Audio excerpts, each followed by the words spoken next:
يعني ما يدك تروح للموصل شلون؟ لا اروح للموصل وانا على بات مو علي، اذا يحكمون العراق ولا من طبيعي اسمه الوادي، ولكن على بات مو علي. على بات. عشان يد عافية والله سبع والله سبع. والله اريد باول عجله اريد اول عجله. التخطى اول عجله. يقولون بالخط تقاتل شلون؟ لا ما عمري ما قتلت بالخط. ولا اختي ولا اريد اختي ولا واحد يقول لي انت بالخط ولا اخاف.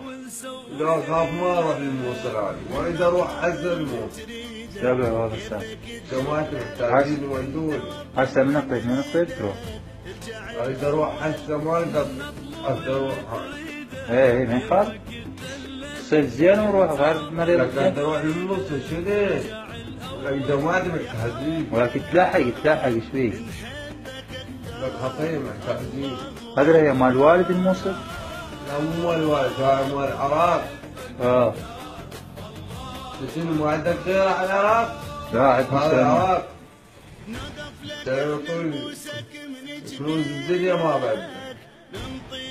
نعم. دول اهلنا وناسنا.